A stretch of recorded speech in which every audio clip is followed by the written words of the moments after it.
ये है talks news network और आप देख रहे हैं पॉलिटॉक्स, राजनीति का कच्चा चिट्ठा। असम में गरजते हुए केंद्रीय मंत्री अमित शाह ने कहा कि एक वो वक्त भी था जब पूरे पूर्वोत्तर भारत में सिर्फ आतंकवाद था।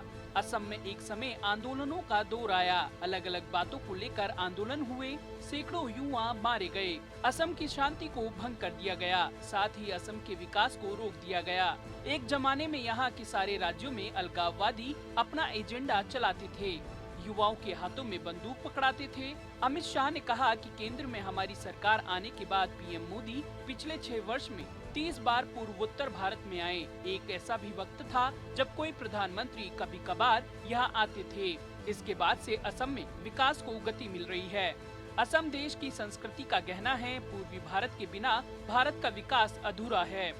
देश में एक बार फिर राजनीति के बाजार में हलचल तेज हो गई है। अभी पिछले दिनों पश्चिम बंगाल की सियासत को डगमगाने वाले भाजपा के कद्दावर नेता और गृह मंत्री अमित शाह एक बार फिर सियासी मिशन पर पूर्वोत्तर के राज्यों में निकले हुए हैं। इसके लिए अमित शाह 2 दिन यानी आज और कल असम व मणिपुर में भगवाकरण की सियासत को और तेज करने पहुँच गए हैं। हालांकि गृह मंत्री ने इस सियासी दांव की तैयारी राजधानी दिल्ली में ही बैठकर पूरी कर ली है। असम में शाह को सिर्फ अमली जामा पहनाना है। केंद्रीय मंत्री अमित शाह शुक्रवार देर रात गुवाहाटी पहुंचे। इन राज्यों में 2 दिन के दौरे पर पहुंचे अमित शाह बंगाल की तरह ही विपक्षी दलों के नेताओं को भाजपा में शामिल करने के लिए काफी आक्रामक नीति अपनाए हुए हैं।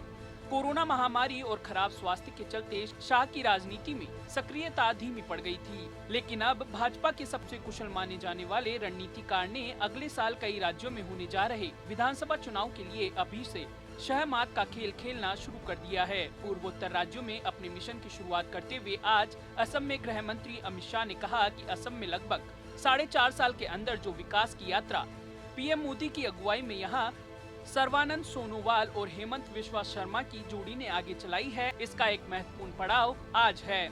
शाह ने कहा कि अब पूरा पूर्वोत्तर भारत डेवलपमेंट का ग्रोथ इंजन बन चुका है। सारे आतंकी संगठन अब मुख्य धारा में आ चुके हैं।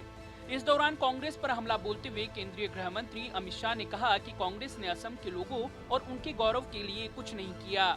हम नए डेवलपमेंट और विकास कार्यों के लिए 155 करोड़ रुपए दे रहे हैं। लोगों को अपनी विरासत से जुड़ना होगा। सिर्फ विकास ही एकमात्र रास्ता है और अब लोगों से अनुरोध है कि वे अपनी सोच बदलें।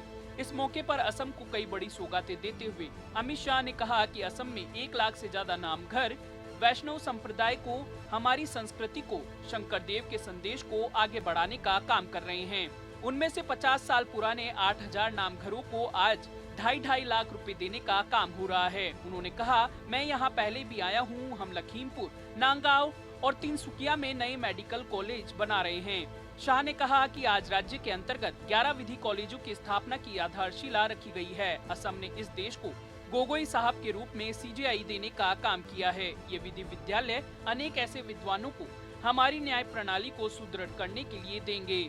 अमित शाह ने कहा कि बोडोलैंड के चुनाव में 80% वोटिंग हुई और पूरी प्रक्रिया के दौरान कोई खून खराबा नहीं हुआ।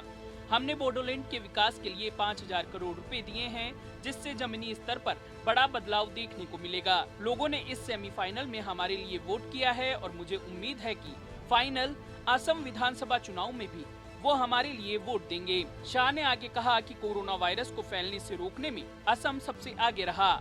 शाह ने कहा कि राज्य में डेथ रेट सिर्फ 0.47% है, जो अपने आप में रिकॉर्ड है।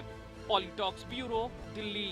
ये है टॉक्स न्यूज नेटवर्क और आप देख रहे हैं पॉलिटॉक्स, राजनीति का कच्चा चिट्ठा।